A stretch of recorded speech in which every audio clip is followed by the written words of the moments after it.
شمع علم زمانے میں جلاتے جاؤ، شمع علم زمان۔ اعوذ باللہ من الشیطان الرجیم، بسم اللہ الرحمن الرحیم۔ ناظرین کرام السلام علیکم ورحمۃ اللہ وبرکاتہ۔ انشاءاللہ تبارک و تعالی آج ہم لوگ پڑھیں گے شرح میعات عامل کی النوع الحادی عشر۔ اب تک جو ہے اس سلسلے میں ہم لوگ تقریباً 30 ویڈیوز بنا چکے ہیں۔ آج جو ہے وہ ہوگا ہمارا پارٹ نمبر 31۔ ہم لوگ بات کر رہے ہیں افعال مقاربہ کے بارے میں، اس میں سے دوسرا ہے وہ ہے قادہ۔ اس کا میں نے آپ کو عمل بتا دیا، اب یہاں پہ بتایا جا رہا ہے کہ اس کی خبر جو ہے، پہلے تو عصا کی خبر ہم نے پڑھی تھی نا، تو وہ ان کے ساتھ تھی، تو اب یہاں پہ کہہ رہے ہیں کہ اس کی جو خبر ہوگی وہ بغیر عصا کے ہوگی، ٹھیک ہے نا۔ تو خبرہ فعل مضارع بغیر ان، ٹھیک ہے۔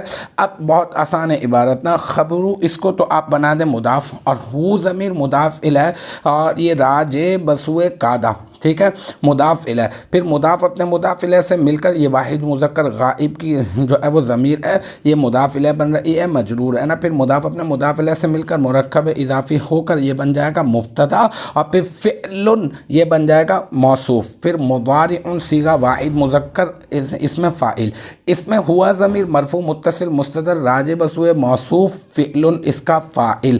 پھر مضارع اس میں فاعل اپنے فاعل سے مل کر شبہ جملہ اسمیہ ہو کر یہ بن جائے گا فعل موصوف کی صفت اول، اور پھر با حرف جر، غیری مضاف ان مضاف الیہ، مضاف اپنے مضاف الیہ سے مل کر با حرف جر کا مجرور، اور پھر جار اپنے مجرور سے مل کر یہ بن جائے گا ثابت اسم فاعل کا ظرف مستقر، ثابت اسم فاعل اپنے اس میں ہوا ضمیر مرفوع متصل مستتر راجع بسوئے موصوف، فعل اس کا فاعل۔ پھر ثابت اسم فاعل اپنے فاعل اور ظرف مستقر سے مل کر شبہ جملہ اسمیہ ہو کر بن جائے گا فعل موصوف کی صفت ثانی۔ پھر فعل موصوف اپنی صفت اول اور صفت ثانی سے مل کر مرکب توصیفی ہو کر بن جائے گا خبرہ مبتدا کی خبر، اور پھر خبرہ مبتدا اپنی خبر سے مل کر بن جائے گا جملہ اسمیہ خبریہ۔ تو الحمدللہ ہمارا پارٹ نمبر 31 النوع الحادی عشر کا پارٹ نمبر 31 بھی اپنے اختتام کو پہنچا۔ مجھے امید ہے کہ یہاں تک کی جو بات ہے وہ آپ کی سمجھ میں آ گئی ہوگی انشاءاللہ تبارک و تعالی۔ نیکسٹ ٹائم اگلی ویڈیو اگلی کلاس کے ساتھ ملاقات ہوگی،